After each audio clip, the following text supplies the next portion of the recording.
Hey,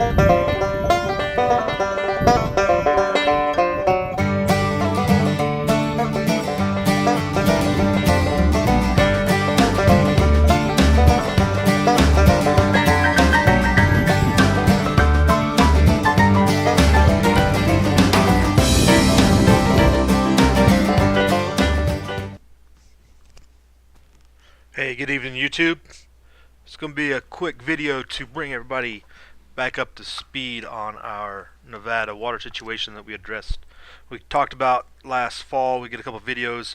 We had a public meeting back on November 17th at one of the committee hearings, and now that the legislature's been in session for almost 2 weeks, a lot of things have went through, and so things are getting going, and wanted to put a video out to show where things stand with a couple of bills that relate to that water stuff in particular, and I might do some updates also on some other legislative actions concerning freedom-minded individual issues.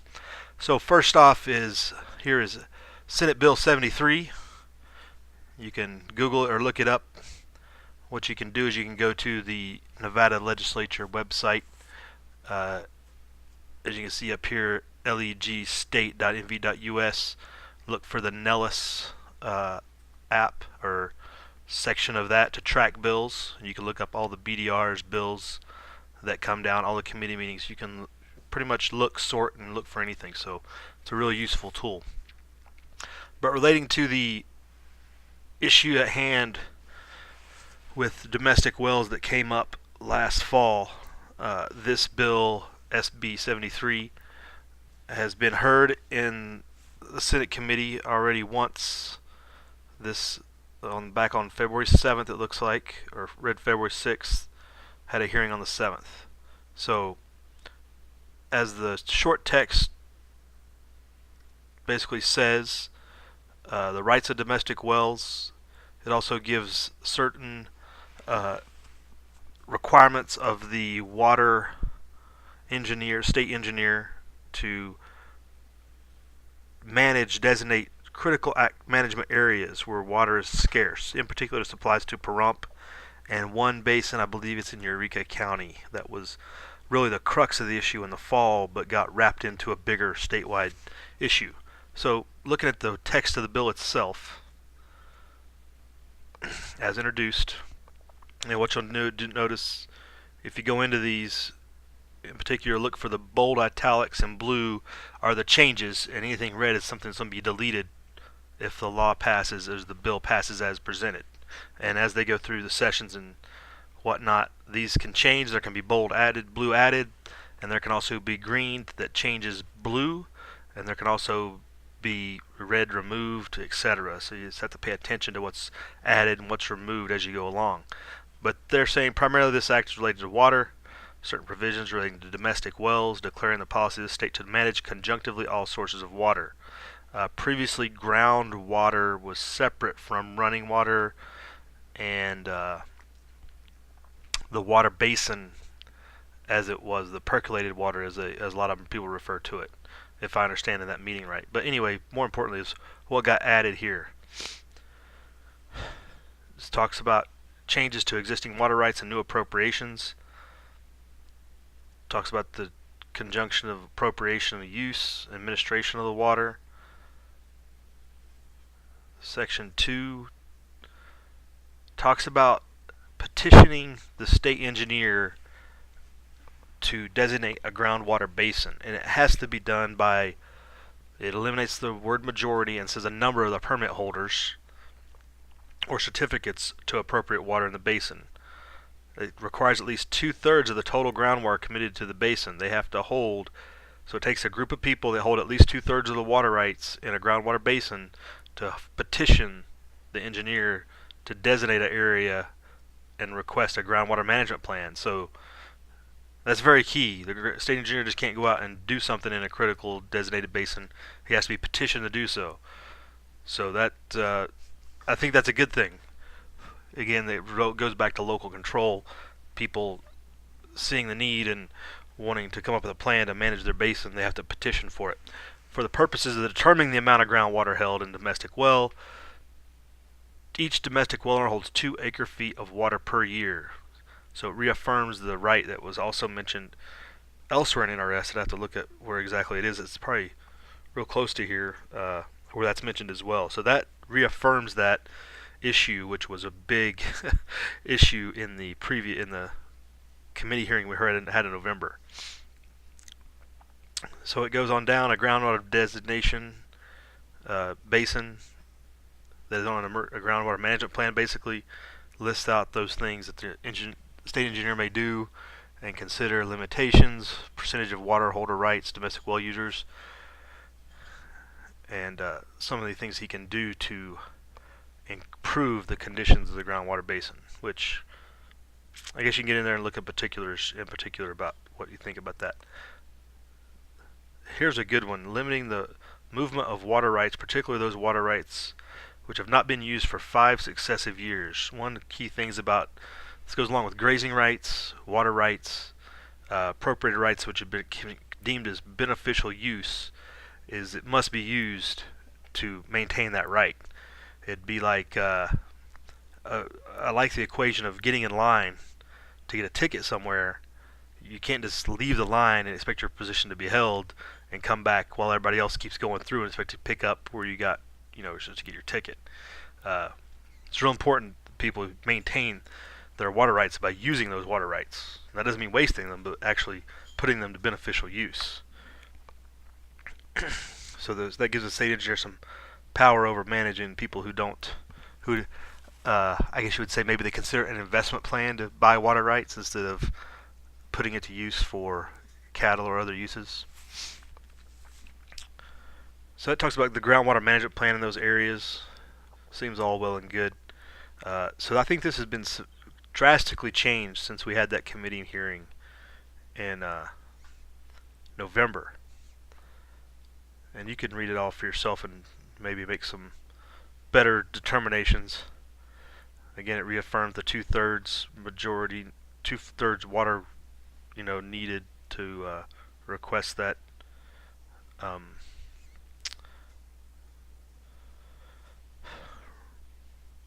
designation of an area. And here it also reaffirms the 2 acre-feet of water per year for domestic well owners. So they seem to have really worded this a lot better concerning what everybody's concerns were back in November when they were talking about putting meters on wells. I don't think I saw metered in there even in the designated areas. Limited, it might be in here. Preferred uses of existing water rights, establish a program of voluntary relinquishment of water rights, establishing mandatory timelines, adopting rules and regulations. It doesn't mention metering of wells. And I think that goes back to when they demonstrated that all the domestic well users in the state use roughly 6%, I believe it was, of all the designated groundwater or designated water rights in the state. So that's one bill. Again, that's SB 73. Go check it out. And another bill was Bill SB 51. SB 51. This concerns adjudication of water rights requiring relating to the notice of pending determination of certain water rights, revising requirements for hydrological surveys and maps by the state engineer. Here's where I think some language starts to get a little squirrely. And it has a long digest. There's a lot of changes in this bill. So definitely take the time to read this one, because this is really going to try to slip something in, I believe. It's almost, see, who was this presented by? I didn't see who it was. Sponsored by the whole Committee on Natural Resources, apparently. Doesn't have an individual sponsor, which is not good when you don't put your name to something. So, as introduced, the bill. See if we can read the summary. Various changes to adjudication of vested water rights. And I don't know that this dovetails with the previous SB 74 or 73 that we just talked about. Moving on down.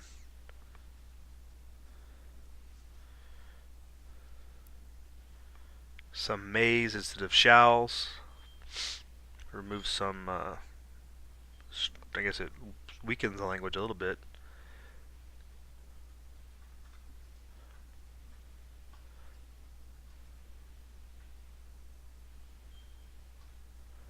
Talking about how to appropriation, taking proofs of appropriation of water right. Sending notice to people, requesting rights, deletes a whole thing on surveys and execution and maps on section 4. Adds some language. So talking about dividing up and how add some language here. If water was used for a beneficial purpose other than irrigation, the rate of diversion, the number of acre feet of water used annually. So it's taking into account how he's measuring it looks like here, how you may claim your water right. So yeah, you're really getting into the nitty-gritty of how water rights are divested, it looks like. Definitely a lot more changes in this section and here than in the other previous one we just read. But this doesn't seem to be so much domestic well users. So this is definitely more of a cattle ranching, and based upon the information we saw in that November meeting, a lot of mining uses a lot of water rights.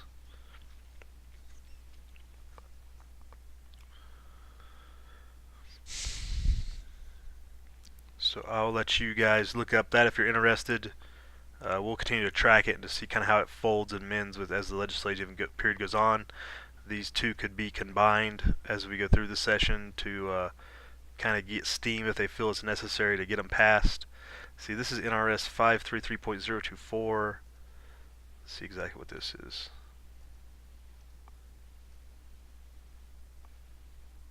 533.090, so just different sections of NRS in particular.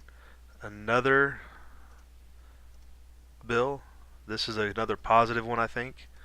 Believe it or not, there have been over 400 bills put forward so far in this legislative hearing or legislative session, and that's just an absurd amount of people trying to control other people. But this revises provisions relating to water, and one thing in particular, collection of rainwater under certain circumstances. Overall, it's a positive. You're going to hear where the language they add. Precipitation may be collected without a water right from the rooftop of a single-family dwelling for domestic use. If again, it talks about guzzlers on land can be used, and it defines exactly what a single-family dwelling is and stuff. Overall, it's a positive, saying you can collect from your rooftop, unlike Oregon, where they have outlawed the use of collecting rooftop water. So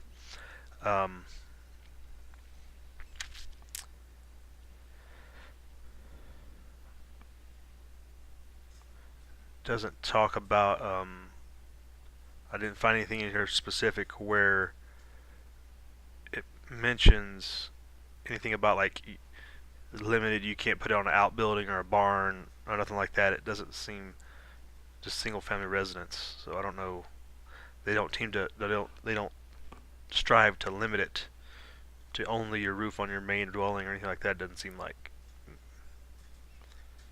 It's got some more state engineer stuff towards the bottom, which is talks more about drought-related critical access basins. Here it talks about water planning during long-term drought. Adds a lot of language here in 5 and 6. And this, check out this again. This is particular. This is NRS 533.03.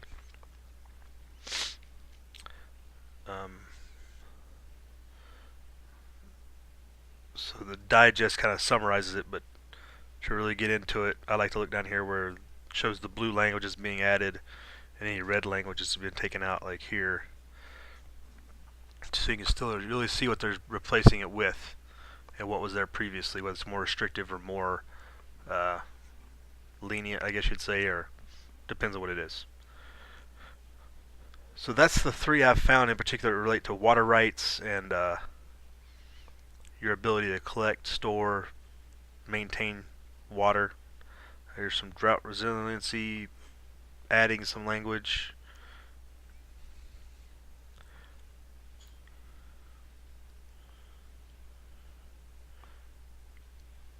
Eliminates a lot of red, here.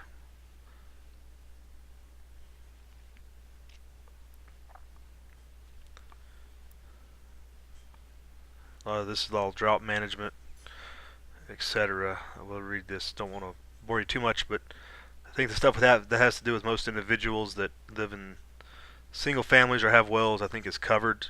If you're a farmer or something, definitely these are more. Definitely want to dig down in the weeds if you have several acre feet of water rights that you hold, and how those are going to be maintained with this. So we'll continue to track these three and see if any others pop up as well. Again, you can go to that website and track it through their program here to find out what's being talked about what day on the committees and when and where, if you have ability to attend. And often these are video conference to places throughout the state. So that's just an update. We'll continue to monitor, get your voice out to your legislative and representatives to oppose or support. And we'll talk to you later, folks. Live free.